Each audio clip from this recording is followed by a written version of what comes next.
Once again welcome back. سلام پاکستان ناظرین, آپ سب کو ایک بار پھر سے خوش آمدید کہتے ہیں. اور جمعہ کا دن ہے, آپ سب کو جمعہ بہت بہت مبارک ہو. اور بس یہی درخواست کروں گی کہ آج کی نماز میں, آج کی دعا میں آپ میرے فادر کے لیے بھی ایصال ثواب ضرور کیجیے گا, ان کے لیے بھی ضرور فاتحہ کیجیے گا. اور جب مجھے بھی توفیق دے کہ میں ان کے لیے زیادہ سے زیادہ پڑھ سکوں, اور ہم اولاد جو ہے وہ اپنے ماں باپ کے لیے صدقہ جاریہ بن سکیں. جب ہم اولاد کی بات کرتے ہیں تو آپ نے یقیناً ہمیشہ اپنے بڑوں سے سنا ہوگا کہ اولاد جو ہے وہ ایسی ہی ہے کہ جو آپ بیج بوتے ہیں وہی آپ نے فصل کاٹنی ہوتی ہے. اور ہمیشہ بڑوں نے یہی کہا کہ جب آپ باہر نکلو, آپ اپنے رزق کی تلاش کرو, تو کوشش کیا کرو بلکہ آپ کی ذمہ داری بنتی ہے کہ آپ حلال رزق تلاش کریں, اور جو نوالا آپ اپنی اولاد کو, اپنے گھر والوں کو کھلائیں وہ حلال ہو. اور یہ کہنا کہ انسان مجبور ہو جاتا ہے اپنے پیٹ کی خاطر, تو اس پر ایک اور بات, میں بہت زیادہ نہیں جانتی, میرے پاس بہت علم نہیں, لیکن ہاں جو باتیں ہم نے بڑوں سے سنی ہیں جو ہمیں زندگی میں بہتری کی طرف لے کے جاتی ہیں, وہ یہ بھی کہتی ہیں, یہ بھی کہا جاتا ہے کہ رزق بھی انسان کو تلاش کر رہا ہوتا ہے. تو ایسا نہیں ہے کہ آپ بس گھر بیٹھے رہیں گے اور آپ کہیں گے کہ رزق میری طرف آ جائے گا. آپ ضرور نکلیں, آپ کام تلاش کریں, آپ حلال روزی تلاش کریں. جب آپ اچھی نیت لے کر اپنے کام کی طرف بڑھتے ہیں تو یقیناً رب کی طرف سے بھی آپ کی مدد ہوتی ہے. کیوں کہا جاتا ہے کہ اگر آپ اپنی اولاد کو حلال رزق نہیں کھلائیں گے تو کل کو وہی آپ کے سامنے کھڑے ہو کے آواز اٹھائے گی, باغی ہو جائے گی. اور یہ صرف کہنے کی باتیں نہیں ہیں, اس طرح کی بے شمار مثالیں آپ کے ارد گرد بھی موجود ہوں گی اور شاید میری نظروں سے بھی گزری ہوں گی. لیکن یہ آئیڈینٹیفائی کرنا کہ یہ والا سامنے والا شخص جو ہے, ہم بہت آسانی سے کسی کو بھی فتویٰ دے دیتے ہیں نا کہ یہ جو ہے, یہ جو روزی کما رہا ہے یہ حلال نہیں ہے, یا یہ شخص جو ہے یہ جو کام کر رہا ہے یہ کام ہی غلط ہے. آخر اس کا پیمانہ کیا ہے؟ کیا ہمیں اجازت دی گئی ہے کہ ہم کسی شخص پر انگلی اٹھا سکیں اور اس کی کمائی ہوئی روزی کو ہم حلال یا حرام کہہ سکیں؟ اور حصول رزق, حلال رزق کی تلاش ہم کیسے کر سکتے ہیں, اور ہمارا دین اس بارے میں ہماری کیا تعلیم فرماتا ہے, اس پر انشاءاللہ آج ہم بات کریں گے. اور کہتے ہیں حلال رزق کی برکت ہی کچھ اور ہے, وہ گھر ہمیشہ پھلتا پھولتا ہے جس گھر میں حلال روزی آتی ہے. میرے ساتھ دو بہت محترم شخصیت موجود ہیں جنہیں آپ میرے پروگرام میں دیکھتے رہتے ہیں. سب سے پہلے جنہوں نے ہمیشہ میری بھی رہنمائی کی اور آپ لوگوں کی بھی تعلیم فرماتے ہیں, مفتی محمد شاہد صاحب, السلام علیکم. وعلیکم السلام ورحمۃ اللہ وبرکاتہ. الحمدللہ. اس کے ساتھ ساتھ ایک اور بہت محترم شخصیت مفتی بابر شاہ گیلانی صاحب, السلام علیکم. وعلیکم السلام. مفتی صاحب آپ کیسے ہیں؟ الحمدللہ. مفتی صاحب یہ بتائیے کہ یہ جو رزق حلال ہے اس کی اہمیت اور فضیلت ہمیں قرآن و احادیث کی روشنی میں کیا بتائی گئی ہے؟ اعوذ باللہ من الشیطان الرجیم, بسم اللہ الرحمن الرحیم. دیکھیں, بڑا مشہور جملہ ہے, طلب رزق حلال عین عبادت ہے. جی. تو رزق حلال کا جو بنیادی نظریہ ہے یہ ایک ایسا نظریہ ہے جو دین اسلام کو مزید لوگوں کے اعتبار سے واضح کرتا ہے کہ اسلام میں صرف رہبانیت نہیں ہے, صحیح, کہ آپ دنیا سے کٹ جائیں اور کسی غار میں جا کر اور جنگل میں جا کے زندگی گزاریں. کہ اسلام کی تعلیمات میں اہم ایک جز یہ ہے کہ اسلام نے دنیاوی معاملات کے دائرے کو بھی اپنے دائرے میں گویا کہ رکھا ہے. صحیح. اور نبی کریم علیہ افضل الصلاۃ والتسلیم اور دیگر انبیاء نے رزق حلال کو اختیار کیا, باقاعدہ کاروبار کیا, اور باقاعدہ طلب رزق حلال میں محنت اور مشقت کو اٹھایا, جن میں کئی انبیاء کرام علیہ السلام کا تذکرہ ہمیں قرآن میں ملتا ہے. حضرت داؤد علیہ السلام کے حوالے سے کہ آپ زرع بنایا کرتے تھے. نبی کریم علیہ افضل الصلاۃ والتسلیم کا فرمان ہے, آپ فرماتے ہیں الکاسب حبیب اللہ, کہ جو کسب حلال کرتا ہے حبیب اللہ, وہ اللہ کا حبیب ہو جاتا ہے, اللہ کا محبوب ہو جاتا ہے. یعنی جو طلب رزق حلال کرتا ہے اللہ تعالیٰ اسے اپنا محبوب بنا دیتا ہے. اسی طرح قرآن کریم فرقان حمید میں بھی طیبات کا حکم ہے, جیسا کہ فرمایا یا ایھا الرسل, اے رسل, کلو من الطیبات, تم کھاؤ پاکیزہ, وَعْمَلُوا صَالِحًا, اور تم اچھے اعمال کرو. تو عمل صالح کا حکم دیا گیا. تو اس لیے بہت زیادہ اہم ہے کہ ہم اپنا یہ محاسبہ کریں کہ ہم جو مال حاصل کر رہے ہیں اس کی سورس کیا ہے. ٹھیک ہے. وہ چوری کا تو نہیں ہے, وہ کرپشن کا تو نہیں ہے, وہ یتیموں کا مال تو نہیں ہے جس پر میں نے قبضہ کر لیا ہے, وہ ڈکیتی کا مال تو نہیں ہے, وہ میں نے کسی سے اسنیچنگ کر کے موبائل تو نہیں چھینا, اس کا جو ہے اس سے پیسے تو نہیں چھینے.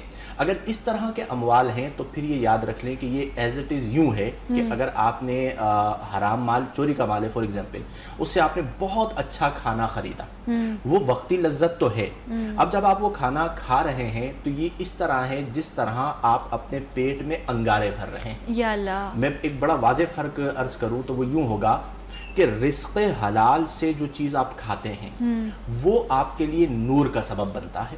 صحیح. اور حرام مال سے جو چیز آپ کھاتے ہیں وہ آپ کے لیے ظلمت اور تاریکی کا سبب بنتا ہے. رائٹ. اچھا, اس کی ایک بہت واضح بات یہ ہے کہ آج بھی وہ گھرانے جو اپنے اخراجات کو محدود رکھتے ہیں اور بہت محنت کرتے ہیں کہ ہم نے حلال کمانا ہے اور اپنے بچوں کو حلال کھلانا ہے, اور وہ گھرانے کہ جو حلال اور حرام کی تمیز نہیں کرتے اور آج کے دور کے اعتبار سے وہ کثرت مال کے طالب ہوتے ہیں کہ بس مال آنا چاہیے کسی بھی طرح آئے, ان دونوں میں آپ فرق دیکھ لیجیے. ٹھیک ہے. جو غریب گھرانے ہوں گے اور حلال کی تمیز رکھتے ہوں گے اللہ تبارک و تعالیٰ ان میں نورانیت عطا فرمائے گا. یہ جو آپ نے بھی کلاسیفیکیشن کی نا, اس پر میں تفصیلاً بات کرنا چاہوں گی, لیکن میں پہلے مفتی بابر شاہ گیلانی صاحب کی طرف آؤں گی.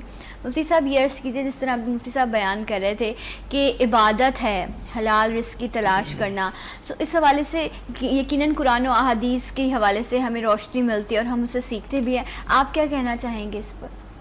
بسم اللہ الرحمن الرحیم. اللہ تبارک و تعالیٰ نے قرآن مجید میں اور اللہ تبارک و تعالیٰ کے رسول کریم صلی اللہ تعالیٰ علیہ وسلم نے اپنی احادیث میں ہمیں حلال رزق کے بارے میں جا بجا تربیت فرمائی ہے اور بہت سے احکام ہمیں ملتے ہیں. جیسا کہ رسول اللہ صلی اللہ تعالیٰ علیہ وسلم ارشاد فرماتے کہ اللہ عز و جل کا پسندیدہ شخص وہ ہے, اللہ عز و جل کا پسندیدہ بندہ وہ شخص ہے کہ جو حلال کمانے والا ہے. تو حلال کمانے والا اللہ عز و جل کو پسند ہے.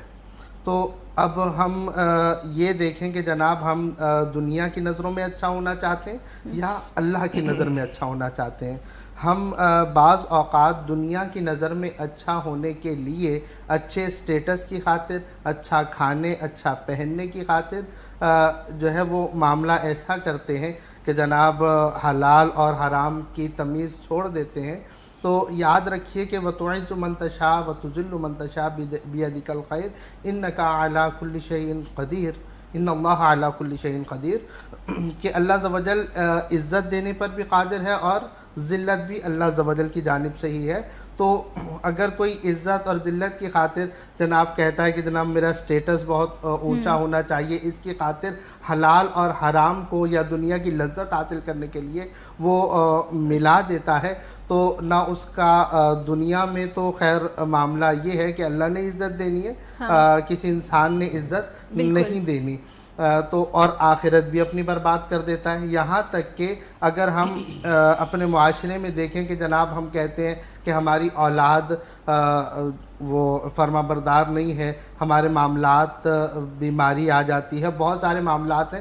تو اپنے معاملات کو دیکھیں تو بہت جگہوں پر ایسا معاملہ ہوتا ہے جیسا کہ قرآن مجید فرما رہا ہے وَمَا أَصْحَابَتْكُمْ مُصِيبَةٌ فَبِمَا كَسَبَتْ أَيْدِيكُمْ وَيَعْفُو عَنْ كَثِيرٌ کہ اللہ عز و جل فرماتا ہے کہ اور جو برائی تم کو پہنچی ہے یا جو مصیبت تم پر آئی ہے وہ تمہارے ہاتھوں کا کیا دھرا ہے. اللہ عز و جل بہت کچھ معاف کر دیتا ہے.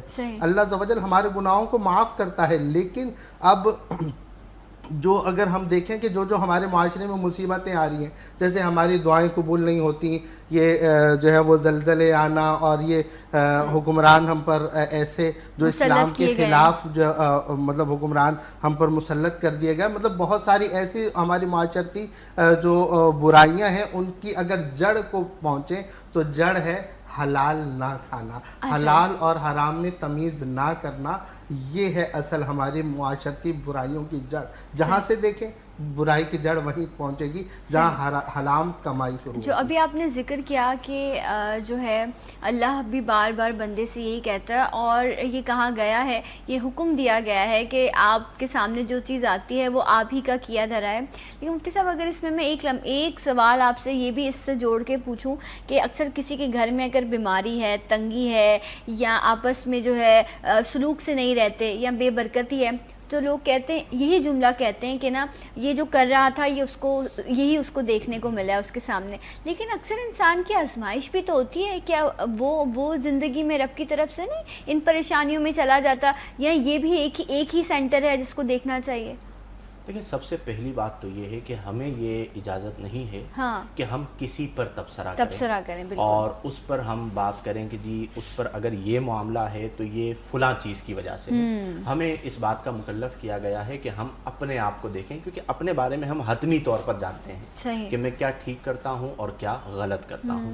دوسری چیز، بالکل آپ نے یہ ٹھیک کہا کہ آزمائش اکثر ہوتی ہے، اور اہل ایمان پر تو اکثر آزمائش آتی ہے. نبی کریم علیہ افضل الصلاۃ والتسلیم کی حدیث ہے، آپ فرماتے ہیں کہ کسی مسلمان پر اگر کوئی مصیبت آتی ہے تو اس کے سبب سے اللہ اس کی خطاؤں کو معاف فرماتا ہے. حتیٰ کہ فرمایا کہ اگر اسے ایک کانٹا بھی چبھ جاتا ہے تو اس کانٹے کے چبھنے کی وجہ سے بھی اللہ تعالیٰ اس کی سیئات کو، اس کی خطاؤں کو معاف فرماتا ہے. اب یہ ہم سب کے لیے ہے کہ ایک شخص مثال کے طور پر ہوتا کیا ہے کہ شیطان اس کے ذہن میں یہ بات ڈالتا ہے کہ جی فلاں جو ہے وہ نہ تو نماز پڑھتا ہے، فلاں جو ہے وہ نہ تو روزے رکھتا ہے رمضان میں، نہ وہ حج کرنے جاتا ہے، حالانکہ اس پہ حج بھی فرض ہے، اور وہ بہت اچھے علاقے میں رہتا ہے، اس کے پاس گاڑی بھی بہت اچھی ہے، اس کے پاس موبائل بھی بہت اچھا ہے، اس کے بچے بھی اچھے اسکول میں پڑھتے ہیں، میں 5 نمازیں پڑھتا ہوں، رات کو تہجد بھی پڑھ لیتا ہوں، اس کے باوجود میں مالی حوالے سے بڑا پریشان ہوں. اب شیطان اس کے ذہن میں یہ سب کچھ ڈالتا ہے کہ تم سب اچھے کام کر کے بھی پریشان، اور وہ کوئی اچھا کام نہ کر کے بھی بڑا عزت دار، لوگ آتے ہیں تو اس کے لیے کھڑے ہو جاتے ہیں، میرے لیے تو کوئی سلام نہیں کرتا. تو یہاں پر سمجھنا ہوگا کہ اللہ تعالیٰ کے جو محبوب بندے ہوتے ہیں، اللہ تعالیٰ دنیا میں ان پر آزمائشیں اتار کر انہیں آزماتا ہے اور ان کے درجات کو بلند کرتا ہے. اس کی چھوٹی سی مثال ہے نبی کریم علیہ افضل الصلاۃ والتسلیم کی ذات. نبی کریم صلی اللہ علیہ وسلم کے گھر میں مسلسل 3 دن کبھی چولہا نہ جلا، فاقہ ہو جایا کرتا تھا. نبی کریم صلی اللہ علیہ وسلم نے اپنی پوری حیات ظاہری فقر و فاقہ میں گزاری، حالانکہ وہ اللہ کی بارگاہ میں جتنے مقبول ہیں کوئی اور اتنا ہو ہی نہیں سکتا، اللہ کے محبوب ہیں. تو یہ اس بات کی دلیل نہیں ہے، دنیا اس کے لیے راحت ہے، آخرت میں اسے جواب دہ ہونا ہوگا.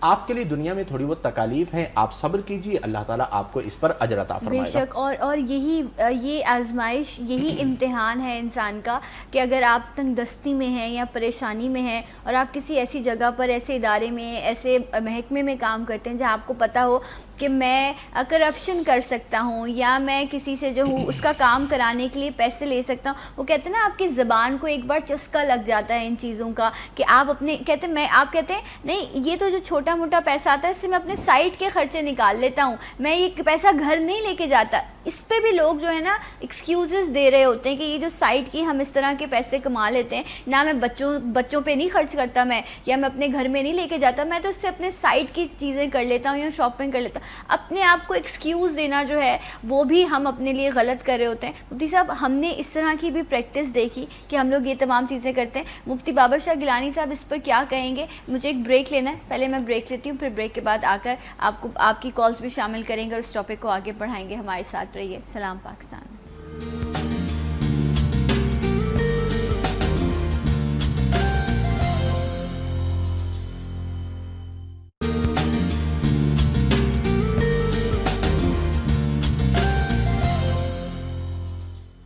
Once again welcome back. سلام پاکستان ناظرین، آپ سب کو ایک بار پھر سے خوش آمدید کہتے ہیں. اور آج ہم بات کر رہے ہیں کہ رزق حلال کی طلب کرنا اور اس کی خواہش کرنا اور اس کی تلاش کرنا یہ کتنا ضروری ہے ایک انسانی زندگی کے لیے. ہر انسان کو اس دنیا سے جانا ہے، یہ ایک حقیقت ہے، اور ایز اے مسلم میرا آپ سب کا زندگی سے زیادہ ہمارا موت پر یقین ہے، اس پر ہمارا ایمان ہے، کیونکہ یہ اس دنیا سے تو بلکہ اب تو مجھے ایسا لگتا ہے ہم جتنی جلدی یہاں سے چلے جائیں گے اتنا شاید ہم بچ جائیں، ورنہ اس دنیا میں رہتے ہوئے تو ہم بہت ساری ایسی چیزیں کر رہے ہوتے ہیں جو ہمیں پتہ بھی نہیں ہوتی غلط. چلو یہ تو ایک طرف ہے، یہ بھی غلط ہے کہ ہم نے جانا نہیں کہ کیا چیز غلط ہے اور کیا چیز صحیح ہے، لیکن کچھ ایسی بھی چیزیں ہیں جو ہمیں پتہ ہوتی ہیں، ہمارے شعور میں ہوتی ہیں، بٹ اس کے باوجود ہم اپنے آپ کو، ایک ضمیر ہے نا جو آپ کو بار بار ملامت کرتا ہے کہ یہ چیز ایسے نہیں کرو، یہ چیز ویسے نہ کرو، ہم اپنے آپ کو ایکسکیوز دے کر اپنے اندر کے ضمیر کی اس آواز کو دبا دیتے ہیں یا چھپا دیتے ہیں، کیونکہ انسان کے اندر شر بھی ہے اور نفس بھی ہے. ان چیزوں کو کنٹرول کر کے جب آپ رزق کی طلب کرتے ہیں تو یقیناً ان لوگوں پر رب کا بڑا فضل ہوتا ہوگا. بابر شاہ صاحب، جس طرح ابھی مفتی صاحب ذکر کر رہے تھے، آپ کیا کہنا چاہیں گے؟ جی میں عرض یہ کروں گا جیسے کہ کہ اور جو بھی مصیبت پہنچی وہ ہمارے ہاتھوں کا کیا دھرا ہے. اس کا مطلب اگر ہم یہ کہتے ہیں کہ جناب سامنے ہم کسی کو مصیبت میں دیکھتے ہیں تو یہ کہنا کہ جناب وہ یہ مصیبت میں ہے تو قرآن کہہ رہا ہے کہ مصیبت میں، تو ہمیں کسی اور پر تبصرہ کرنے کی ضرورت نہیں ہے، اور اپنے اعمال کو دیکھنا کہ جناب جو ہمیں مصیبت پہنچی ہے یہ اللہ کی طرف سے آزمائش ہے یا کوئی عذاب ہے. تو اس کا بزرگوں نے طریقہ فرمایا ہے کہ اگر آپ کو کوئی بھی مصیبت اللہ کے قریب کر دے تو وہ آپ کی آزمائش ہے. ٹھیک ہے. اور اگر کوئی بھی مصیبت یا پریشانی آپ کو اللہ کے ذکر سے دور کرے تو یاد رکھنا وہ اللہ عز و جل کی طرف سے عذاب ہے. اچھا، تو یہ انتہائی آسان اس طرح آپ اپنے آپ کو جو ہے وہ اپنا محاسبہ کر سکتے ہیں کہ ہم مطلب کر کیا رہے ہیں. ایسا نہیں ہے کہ جناب کسی کو مصیبت میں دیکھ کے اللہ عز و جل کسی کے بارے میں بدگمانی کے کرنے سے بھی منع کیا گیا.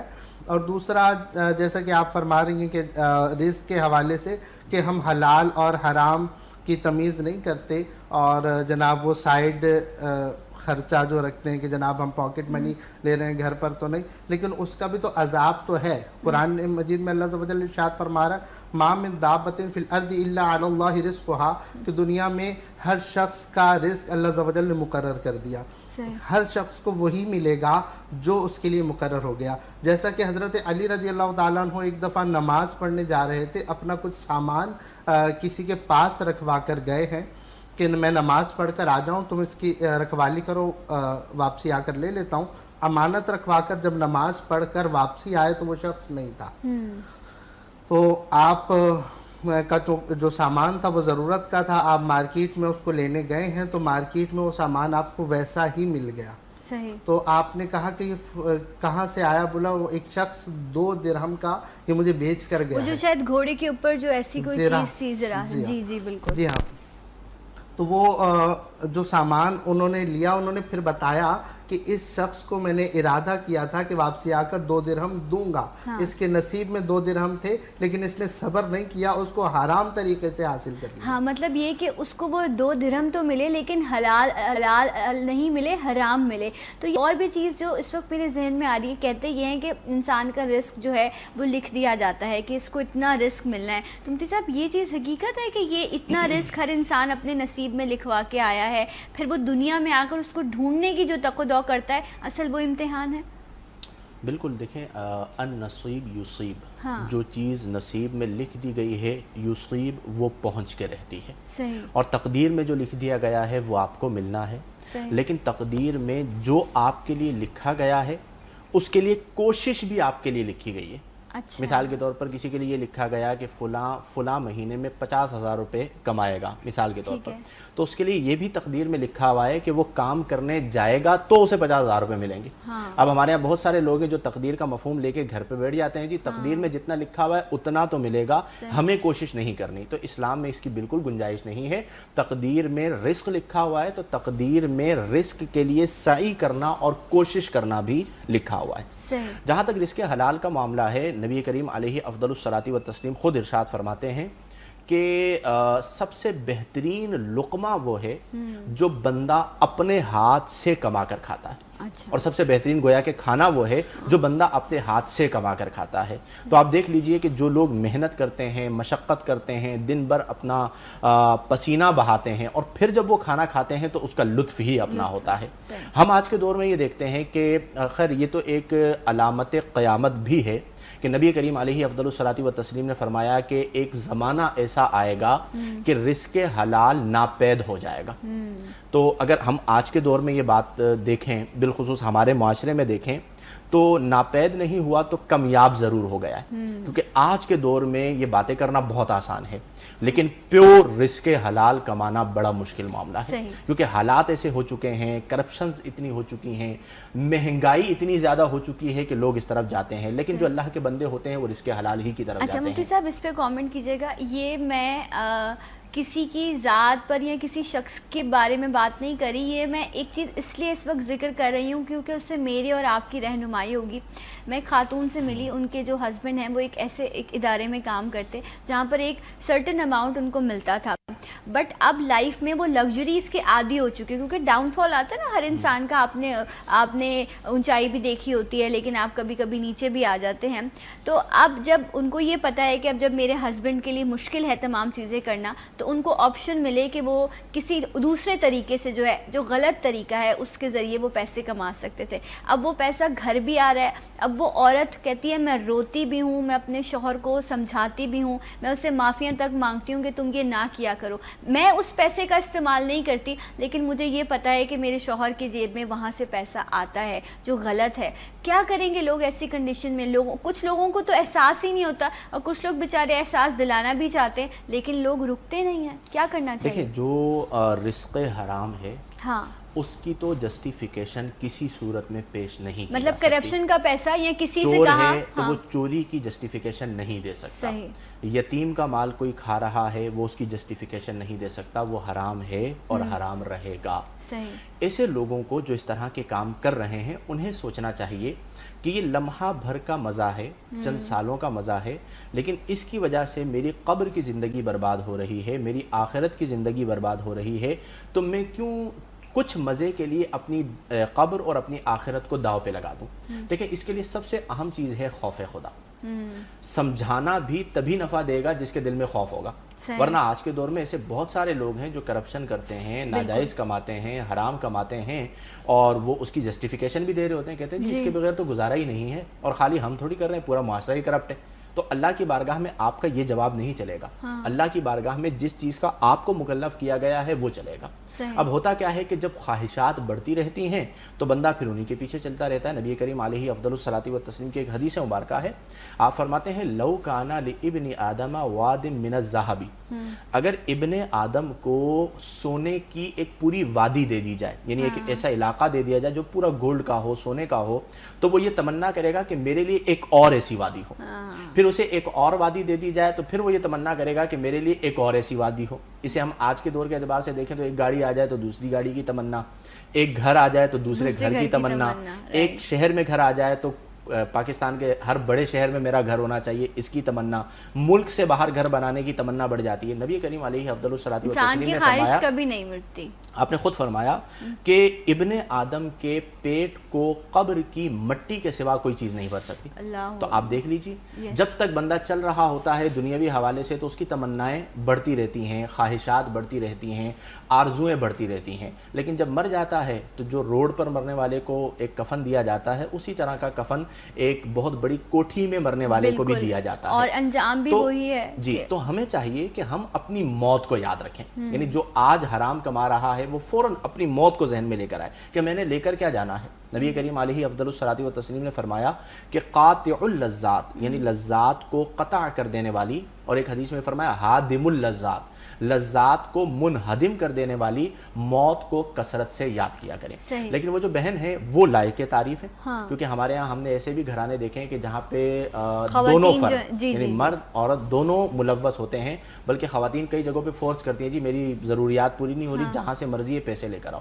تو یہ بہن لائق تعریف ہے کہ اس دور میں بھی وہ اسے برا جانتی ہیں، اس پر وہ ندامت کرتی ہیں، تو یقیناً ان کی ندامت ان کے لیے سبب نفع ہوگی، اور اللہ تعالیٰ ان کے معاملات کو بہتر فرمائے گا. ایک لیول پر تو کیونکہ میں ان کو جانتی بھی ہوں اور ان کا یہ بھی کہنا تھا کہ میرا دل کرتا ہے کہ میں اس سے علیحدگی اختیار کر لوں، لیکن انسان کی بے شمار مجبوریاں ہوتی ہیں. لیکن ہاں مجھے بھی یہ یقین ضرور، جس طرح مفتی صاحب نے کہا کہ غلط کو غلط کہنا اور دل میں اس کا احساس کرنا بھی بہت ضروری ہے. اور جو لوگ غلط کرتے ہوئے بھی جن کے دل نہیں مان رہے ہوتے، آپ سوچیں وہ کتنے ان پر رحم کرنا چاہیے، بلکہ ان کے لیے دعا مانگنی چاہیے کہ رب ان کو توفیق دے کہ یہ بھلے اور برے، صحیح اور غلط میں تمیز کر سکیں. لوگوں کے اندر سے یہ تمیز ختم ہو گئی ہے. مفتی صاحب یہ کتنا رب کا فضل ہوتا ہے کسی شخص پر کہ وہ حلال اور حرام کا فرق دل سے جانے، اور جب وہ کوئی چیز غلط کر رہا ہو تو اس کے اندر سے جو آواز ہے وہ اس کا ساتھ نہ دے رہی ہو، بلکہ وہ اس کو ملامت کر رہی ہو کہ نہیں تم نے یہ نہیں کرنا. کچھ لوگوں کے اندر کی آوازیں بھی مٹ جاتی ہیں. تو یہ کون سا لیول ہوتا ہے انسان کا کہ وہ یہاں آ کے کھڑا ہو جائے؟ جناب جب انسان حیا ختم ہو جائے، جیسے کہ رسول اکرم صلی اللہ تعالی وسلم نے ارشاد فرمایا کہ جب تم میں سے حیا ختم ہو جائے تو تم جو چاہو کرو. حیا کیا ہے؟ ایک احساس ہے. جی جب وہ احساس ختم ہو جائے تو رسول اللہ صلی اللہ علیہ وسلم نے اس کے بعد فرما دیا کہ اب جو کر رہے ہو کرو، کیونکہ اصل معاملہ اللہ عز و جل کو ماننا، رسول اللہ صلی اللہ تعالی وسلم سے محبت ایک احساس ہے، ایک رشتہ ہے، ایک رابطہ ہے. جب احساس ہی ختم ہو گیا تو انسان اور انسانیت کا نام ہی احساس ہے. صحیح. اور اگر احساس ختم ہو جائے تو انسانیت ختم ہے. اور ہمارے جیسا کہ رسول اللہ صلی اللہ تعالی وسلم کے پاس حضرت انس رضی اللہ تعالیٰ عنہ حاضر ہو کر عرض کرتے ہیں کہ یا رسول اللہ صلی اللہ علیہ وسلم، میں چاہتا ہوں کہ میری ہر دعا قبول ہو، میں مستجاب الدعوات بننا چاہتا ہوں. تو رسول اکرم صلی اللہ تعالی علیہ وسلم نے فرمایا حلال کھایا کرو. مطلب کہ آج اگر ہم دیکھتے ہیں کہ ہم کہتے ہیں کہ جناب ہم دعا کرتے ہیں، قرآن کہہ رہا ہے کہ ادعونی استجب لکم، کہ تم دعا کرو میں قبول کرنے والا ہوں. اللہ فرماتا ہے کہ دعا کرو میں قبول کرتا ہوں، اور ہماری دعا قبول نہیں ہو رہی. ایک تو معاملہ یہ ہے کہ اگر کوئی شخص دعا کرتا ہے اور اس کا اثر ظاہر نہیں ہوتا تو اس کا تو اجر آخرت میں ضرور ملے گا، جیسا کہ رسول اللہ صلی اللہ علیہ وسلم کا فرمان کا مفہوم کہ جب آخرت میں اپنی دعاؤں کے قبولیت نہ ہونے کا بدلہ انسان آخرت میں دیکھے گا تو تمنا کرے گا کہ دنیا میں کوئی دعا قبول نہ ہوئی. ایک جواب یہ. اور دوسرا معاملہ یہ ہے کہ ہم یہ دیکھیں کہ کہیں ہم سے کوئی خطا تو نہیں ہو رہی، کہیں ہمارا مال حرام تو شامل نہیں ہو رہا ہمارے مال میں. تو ہمیں یہ ضرور دیکھنا چاہیے کہ ہماری دعاؤں کی قبولیت نہ ہونا اس کا سب سے بڑا سبب حرام کھانا ہے. حجاج بن یوسف، اس نے ایک قوم تھی، ایک باقاعدہ ان کی ہر دعا قبول ہوتی تھی. تو ان سے بڑا خطرہ تھا حجاج بن یوسف کو، تو اس نے ان کی دعوت کی اور اس میں حرام ملا دیا.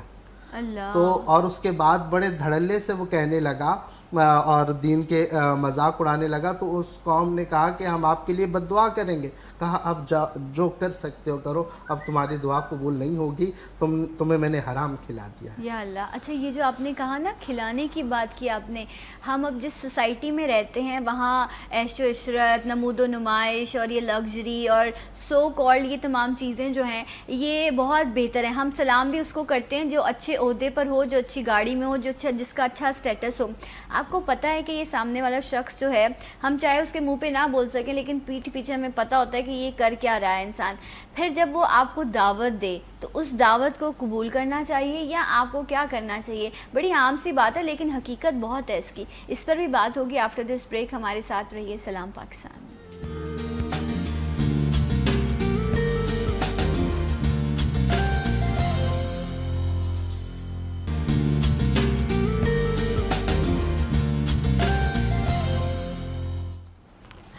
ایک بار پھر سے ناظرین آپ سب کو پروگرام میں خوش آمدید کہتے ہیں. اور رزق حلال کے حوالے سے آج ہم پروگرام میں بات کر رہے ہیں کہ رزق حلال کی اہمیت اور اس کی فضیلت. یقیناً ہر انسان جو اس دنیا میں آیا ہے وہ خواہش کرتا ہے کہ وہ اچھی اور بہتر زندگی گزار سکے، اور رب نے ایک طریقہ کار بھی بنایا ہے کہ جو خواتین ہیں وہ گھر کو سنبھالتی ہیں اور مرد حضرات جو ہے وہ باہر جاتے ہیں. لیکن جب پریشانیاں ہوتی ہیں تو خواتین بھی جو ہے وہ اپنے گھر کو سپورٹ کرنے کے لیے تمام چیزیں کرتی ہیں اور نکلتی ہیں، اور رب کی عطا ہوتی ہے اور معاملات بہتر ہونے لگ جاتے ہیں. لیکن جو ہم بات کر رہے تھے ابھی بریک پہ جانے سے پہلے کہ کچھ لوگ ایسے بھی ہیں ہمارے ارد گرد جن کے بارے میں ہم پہلے تو آپ کو یقین ہونا چاہیے کہ آپ کسی پر الزام نہ لگائیں، لیکن آپ کو پتہ ہو کہ یہاں جو معاملات ہیں وہ کچھ بہتر نہیں ہیں. اب اگر وہاں سے آپ کو کسی طرح کی کوئی آفر آتی ہے مفتی صاحب یا کوئی دعوت آتی ہے، ایسی کنڈیشن میں آپ کیا کریں؟ اور آپ کو پتہ ہو کہ اگر میں ٹھکرا دوں گا تو میرے بڑے معاملات خراب ہو جائیں گے یا مجھے پھر نقصان اٹھانا پڑے گا، کیا کرنا چاہیے؟ دیکھیں یہاں پہ معاملہ یہ ہے کہ اگر تو کسی کے بارے میں حتمی طور پر پتہ ہے کہ اس کے پاس جو مال ہے وہ سارا مال حرام کا ہے. اچھا. مثال کے طور پر ایک شخص ہے جس کی سورس آف انکم صرف اور صرف چوری ہے، وہ چور ہے. اب حتمی طور پر پتہ ہے کہ اس کے گھر پہ جائیں گے تو جو مال وہ بنا کے جو چیز وہ ہمیں کھلائے گا وہ چوری کی رقم سے ہوگی. تو وہاں پر تو بالکل واضح سی بات ہے کہ آپ کے لیے جانا جائز نہیں ہے، کیونکہ آپ اس بات کے مکلف ہیں کہ آپ حرام نہ کھائیں. تو اب اگر کوئی آپ کو حرام کھلا رہا ہے تو آپ اسے بالکل نہیں کھائیں گے. لیکن آج کے دور میں ہم دیکھیں تو یہ ایک بہت اہم معاملہ یہ ہے کہ اس طرح تو سارے تعلقات ہی ختم ہو جائیں گے، اور آپ کو پتہ بھی اس کی وجہ یہ ہے کہ بہت سارے ایسے لوگ ہیں کہ جن کی سورس آف انکم حرام ہوتی ہے. تو اسے ہم یوں تقسیم کرتے ہیں کہ یہ وہ لوگ ہوتے ہیں، ایک وہ ہے جس کی انکم پیور حرام ہے، اور ایک وہ ہے جس کی انکم مخلوط ہے. مخلوط کا مطلب کیا ہے؟ کچھ حصہ حلال کا ہے اور کچھ حصہ حرام کا ہے. مثال کے طور پر ایک شخص ایک ادارے میں جاب کرتا ہے، اس کی 50,000 روپے سیلری ہے، 1 لاکھ روپے اس کے پاس رشوت کے آتے ہیں. اب یہ مخلوط ہو گئی. مخلوط کس طرح ہو گئی کہ 50,000 روپے حلال کے ہیں اور 1 لاکھ روپے حرام کے ہیں. تو جس کی مخلوط ہے اس کے یہاں کھانا جائز ہے. اچھا اب اس میں جو اس نے غلط کیا ہے اس کا ذمہ دار وہ ہے. مثال کے طور پر ایک شخص ہے، اب اسے یوں لے لیجئے کہ ایک شخص حج پہ جاتا ہے، دائرہ اور بڑھ جائے گا، وہ حرام کے مال سے حج پہ جاتا ہے. اب اس نے حرام کا پیسہ کسی کو دیا، جی یہ میرا ویزا لگ گیا، یہ میرا پورا پیکج آ گیا، کاروان والوں کو دیا. کاروان والوں نے مثال کے طور پر اپنا کام تو پورا کیا نا، پیسہ تو اس کا حرام ہے، یہ ذمہ دار ہے. نبی کریم صلی اللہ علیہ وسلم فرماتے ہیں کہ ایک شخص حج کے لیے جاتا ہے اور وہاں پر جا کے وہ کہتا ہے لبیک لا شریک لک لبیک، تو آسمان سے ایک منادی ندا لگاتا ہے لبیک و سعدیک، یعنی تیری لبیک کو قبول کیا گیا ہے اور تجھے مبارک ہو، تیری حاضری کو قبول کیا گیا ہے. کیوں؟ اس کا مال حلال کا ہے. اور ایک ایسا شخص ہے جو جاتا ہے حرام کے مال سے حج کرنے کے لیے، تو جب وہ کرنا ہے یہ بھی یقیناً حرام ہے. بالکل حرام ہے، اور ایسا کرنے سے بلیک منی وائٹ نہیں ہو جاتی ہے کہ جو چیز حرام ہے وہ حرام ہے اور جو حلال ہے وہ حلال ہے. کیونکہ حدیث مبارکہ میں ان الحلال بین، حرام واضح، حلال واضح ہے، وَإِنَّ الْحَرَامَ بَيِّنٌ، اور حرام بھی واضح ہے. تو جو حلال ہے وہ حلال ہے، جو حرام ہے وہ حرام ہے. جو ایسا کرتے ہیں اور یہ سمجھتے ہیں کہ جناب ہم نے بہت اچھا کام کیا، انہوں نے کوئی اچھا کام نہیں کیا، ان کی یہ عبادت قبول نہیں ہے. اچھا، تو وہ ان کی عبادت، وہ ان کی نیکی قبول نہیں. لیکن جس شخص کے لیے کیا، پھر اس کے لیے کیا حکم ہے کہ وہ اس کے لیے تو پھر اللہ کی اگر اس شخص کو معلوم ہے کہ اس نے حرام مال سے یہ معاملہ کیا تو اس پر لازم ہے کہ وہ اس کو قبول نہ کرے اور اس سے معاملہ نہ کرے. اور اگر جو اس کو معلوم نہیں ہے تو پھر اس کو چھوٹ ہے.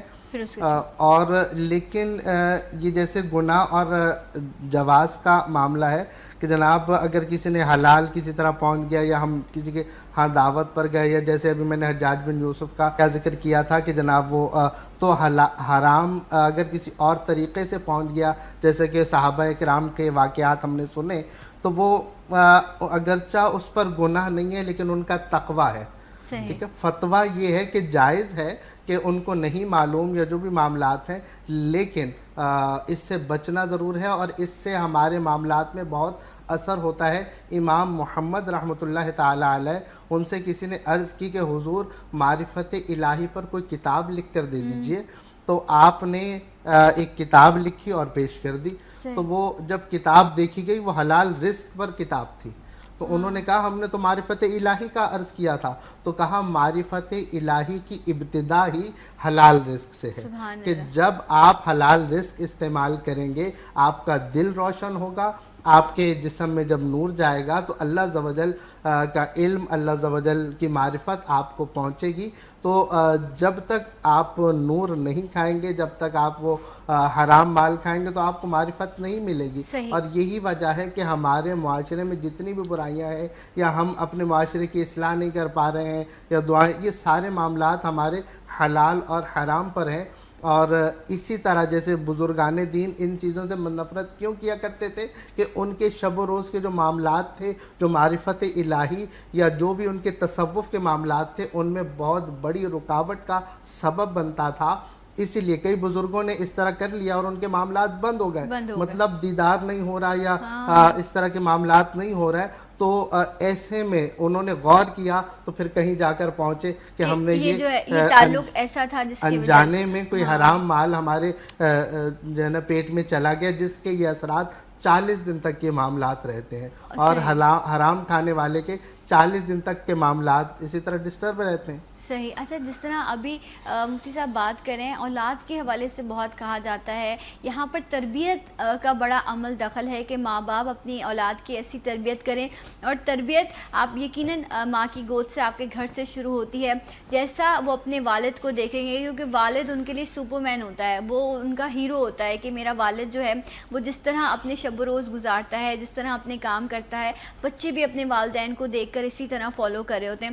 مفتی صاحب، ایک بچہ جو ہے جو اپنی ینگ ایج میں ہے، جو کچھ کماتا نہیں ہے، لیکن اگر کماتا بھی ہے تو اس کی لمیٹڈ سیلری ہے یا اماؤنٹ ہے، اور جب وہ گھر میں اپنے پیسے سے زیادہ کوئی چیز لے کر آتا ہے یا تحائف لے کر آتا ہے تو ماں خوش ہوتی ہے، وہ کہتی ہے میرا بچہ تو میرے لیے تحفہ لے کر آیا۔ لیکن کتنی مائیں ایسی ہیں جو یہ سوال کرتی ہیں، یہ نوکری نہیں بھی ہے پھر بھی اس کی جیب میں پیسے ہیں، اچھے موبائلز ہیں اس کے پاس، تو کتنی مائیں ہیں جو اپنے بچوں سے سوال کرتی ہیں کہ آیا تمہیں تو اتنی پاکٹ منی دی جاتی ہے، یہ سب چیزیں تمہارے پاس کہاں سے آئیں؟ تم ایسا کون سا کام کرتے ہو، تم ایسی کون سی گیدرنگ میں بیٹھتے ہو کہ تمہارے پاس پیسے آ رہے ہیں، اور اگر آ بھی رہے ہیں تو ان کا ذریعہ کیا ہے؟ ہم نے گھروں میں اپنے بچوں سے سوال کرنا چھوڑ دیا، ہم کہتے ہیں بس جو بھی ہے جیسا بھی ہے چلتا رہے۔ کیا یہ ایک غلط راستے پر لگانے کی عادت نہیں ہے؟ اس سے حرام نہیں ہے کہ عادت ڈال رہے ہیں ہم بچے کو؟ میرا خیال یہ ہے کہ اس میں کوئی شبہ نہیں ہو سکتا کہ غلط راہ پر ڈالنے کی یہ عادت ہے، اور ہمارے معاشرے میں کرائم جو بڑھ رہے ہیں اس کا ایک سبب یہ بھی ہے۔ گھر میں جب حوصلہ شکنی ہوتی ہے تو کئی ایسے گھرانے ہیں کہ جہاں پر زوجہ یا والدہ جب حوصلہ شکنی کرتے ہیں تو اولاد سدھر جاتی ہے یا شوہر سدھر جاتے ہیں، اور گھر والے جب حوصلہ شکنی نہیں کرتے، انہیں پتہ ہے، مثال کے طور پر زوجہ کو پتہ ہے کہ میرا شوہر جو ہے وہ جواری ہے، جوئے سے رقم لے کر، جوا کھیل کر اس سے رقم جیت کر لایا ہے اور وہ گھر میں استعمال کر رہے ہیں، تو پھر وہ ڈے بائی ڈے اس کے دلدل کے اندر دھنستے چلے جاتے ہیں۔ تو میں یہ سمجھتا ہوں کہ ہماری خواتین کی بھی یہ بہت بڑی ذمہ داری بنتی ہے کہ وہ اس بات پر جو ہے وہ نظر رکھیں کہ یہ زائد رقم یا کوئی ایسی زائد چیز کہاں سے آ رہی ہے، بالخصوص جو ہماری نیو جنریشن ہے ان پر نظر رکھیں، کیونکہ بعض اوقات لڑکے آج کل کے دور میں اسی طرح اسنیچنگ کی وارداتوں میں ملوث ہو جاتے ہیں، اور گھر والے پوچھتے نہیں کہ 4 موبائل آپ کے پاس کہاں سے آ رہے ہیں، اور ہر دوسرے دن کس طرح تبدیل ہو رہے ہیں، اور پھر کوئی واقعہ ہو جاتا ہے، واردات معاملہ ہو جاتا ہے، اور پھر گھر والے روتے ہیں۔ تو اس سے پہلے ہی یعنی کہ ہمیں احساس کرنا چاہیے۔ قرآن میں فرمایا کہ اے ایمان والو قو انفسکم واہلیکم نارا وقودھا الناس والحجارہ، کہ اے ایمان والو تم اپنے آپ کو اور اپنے گھر والوں کو اس آگ سے بچاؤ جس کا ایندھن آدمی اور پتھر ہے۔ تو ہمیں اپنے آپ کو بھی بچانا ہے، اپنے گھر والوں کو بھی بچانا ہے، اور اپنی یعنی میں یہ سمجھتا ہوں کہ آج کے دور میں رزق حرام کا ایک بنیادی سبب ہماری خواہشات کا حد سے تجاوز کر جانا ہے، یہ ایک بنیادی سبب ہے۔ اب جب گھر والوں کی ضروریات اور خواہشات بہت بڑھ جاتی ہیں تو پھر ہر شخص حرام کی طرف جاتا ہے۔ تو خواتین اسلام کی بھی یہ ذمہ داری ہے کہ وہ یہ کہیں کہ جی ہم محدود